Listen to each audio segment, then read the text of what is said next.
23 मई 2004 एक शांत हाईवे, एक आर्मी कॉन्वॉय और एक धमाका जो सिर्फ एक बस नहीं सपने भी उड़ा गया। आग, धुआं, चीखें और मौत का ऐसा नाश जिसका निशाना अपने जवान के ऊपर। क्या सिर्फ एक टेररिस्ट अटैक था या इसके पीछे छुपी थी एक गहरी साजिश?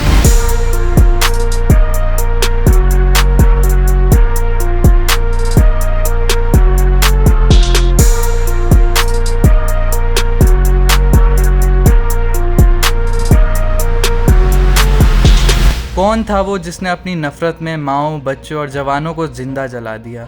जवाहर टनल के पास हुआ ये खूनी खेल आज भी लोगों के दिल में एक जख्म बनकर जिंदा है और इस राज का एक एक पर्दा आपके सामने उठने वाला है।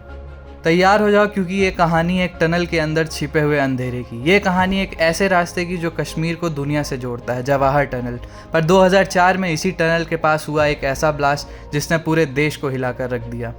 बीएसएफ के जवान अपनी ड्यूटी पर जा रहे थे, साथ में थी उनकी बीवियां, उनके बच्चे और एक पूरा परिवार। पर किसी ने भी नहीं सोचा था कि उस रास्ते पर उनका मौत इंतज़ार कर रही है।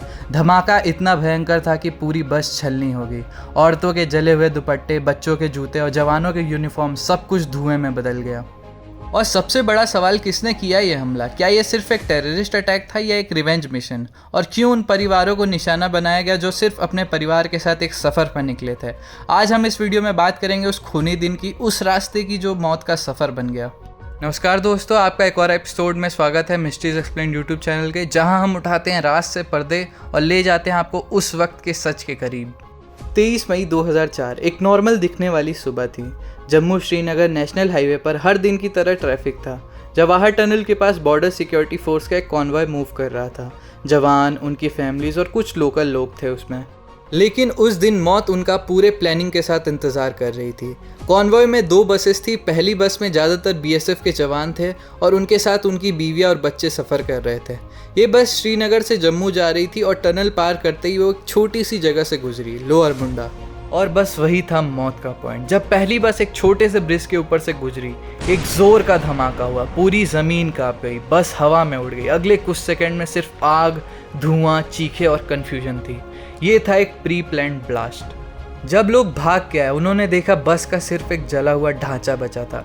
हर तरफ ब्लड, टॉयज, जले हुए कपड़े और जली हुई बॉडीज थी। कुछ जवान जिंदा थे लेकिन बहुत ही ज़्यादा इंजर्ड थे। बच्चे और माएँ दर्द में चीख रहे थे। इस धमाके में 28 लोगों की ऑन द स्पॉट मौत हो गई। कुछ घायल थे जिसमें से 2 ने बाद में हॉस्पिटल में दम तोड़ दिया। टोटल 30 लोग मरे जिसमें से 19 बीएसएफ के जवान थे, 6 महिलाएं थीं और 3 बच्चे शामिल थे। क्या आप सोच सकते हो, एक फ़ौजी सिर्फ ड्यूटी के लिए नहीं पर अपनी फैमिली के साथ जिंदा जल गया? ये था जवाहर टनल का मैसेकर। इन्वेस्टिगेशन से पता चला ये आईईडी केयरफुली प्लान करके ब्रिज के नीचे लगाया गया था। धमाका इतना पावरफुल था कि बस का फ्यूल टैंक फट गया और पूरी बस आग का गोला बन गई। ये रोड NH1A सिर्फ एक हाईवे नहीं, ये कश्मीर को रेस्ट ऑफ द इंडिया से कनेक्ट करता है। इसको ब्लो करना या यहाँ केओस क्रिएट करना मिलिटेंट्स का पुराना टैक्टिक रहा है। और इस बार उनका निशाना सिर्फ आर्मी नहीं थी, आर्मी के परिवार भी थे। लेकिन जिम्मेदार कौन था? थोड़े ही घंटों बाद Pakistan based militant group Hizbul Mujahideen ने इस अटैक की जिम्मेदारी ले ली। उनके स्पोक्स पर्सन ने मीडिया को फ़ोन करके कहा, यह अटैक उन शहीद मिलिटेंट्स की याद में किया गया जो हाल ही में एनकाउंटर में मारे गए, यानी एक रिवेंज अटैक था। लेकिन क्या सिर्फ बदला लेना ही मकसद था या ये कोई मैसेज था इंडियन प्राइम मिनिस्टर को कि तुम चाहे कितनी भी पीस की बात करो, हम पाकिस्तानी अभी जिंदा हैं? बस एक दिन पहले ही मनमोहन सिंह ने प्राइम मिनिस्टर की कुर्सी संभाली थी। न्यू गवर्नमेंट ने पीस टॉक्स और इंडो पाक रिलेशन को कंटिन्यू करने का सिग्नल दिया था, लेकिन पाकिस्तानी मिलिटेंट्स को ये मंजूर नहीं था। उनके लिए पीस का मतलब सरेंडर था और ये एक धमाका शायद उनका तरीका था बोलने का कि हम नहीं रुकने वाले। विटनेसेस क्या कहते हैं? एक सर्वाइवर जवान ने बताया, मैं पीछे वाली बस में था। बस के सामने एक तेज रोशनी हुई, फिर धमाका। मुझे लगा अर्थक्वेक है। जब मैं भाग के बाहर गया तो सिर्फ आग और चीखें थी। एक और लोकल ने कहा कि धमाके के बाद जब वो वहाँ गया तो उसे छोटी छोटी चीज़ें जली हुई मिली थी, जैसे बच्चों का जूता, एक टेडी बियर और एक आधा जला हुआ राशन का पैकेट। उसने कहा कि वो तस्वीर वो कभी नहीं भूल सकता। पूरे हाईवे को 6 घंटे के लिए बंद कर दिया गया। ये एक पैनिक सिचुएशन था और हज़ारों गाड़ियों को रोक दिया गया। चेक पॉइंट्स लगाए गए, टनल को सील किया गया और सब जगह एक ही सवाल था कि क्या और धमाके होने वाले हैं? बीएसएफ के जवानों को लास्ट सल्यूट दिया गया पूरे ऑनर के साथ उनके परिवार को कंपनसेशन भी मिला, लेकिन क्या कोई पैसा उन दर्द को भर सकता है? जो माँ अपने बच्चों को ले जा रही थी गर्मी की छुट्टियों के लिए, वो खुद एक जलती बस में अपने बच्चों के साथ जल गईं। क्या ऐसे दर्द की कोई कीमत होती है? पुलिस ने एफआईआर फाइल की। फॉरेंसिक टीम ने ब्लास्ट साइट को एग्जामिन किया तो उन्हें आईईडी ब्लास्ट के फ्रेगमेंट्स मिले। इंटेलिजेंस ने हिजबुल के लोकल मॉड्यूल्स पर फोकस किया। साउथ कश्मीर में सर्च ऑपरेशन भी किए गए, लेकिन किसी स्पेसिफिक मिलिटेंट का नाम कभी ऑफिशियली अनाउंस नहीं हुआ।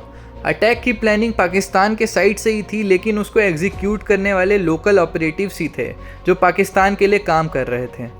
पूरे देश में गुस्सा था। न्यूज़ चैनल पर वो विजुअल्स बार बार दिखाए जा रहे थे। लोग सोशल मीडिया पर नहीं, टीवी पे चिल्ला रहे थे कि ये किस तरह का जिहाद है जिसमें माँ और बच्चों को मारा जाता है।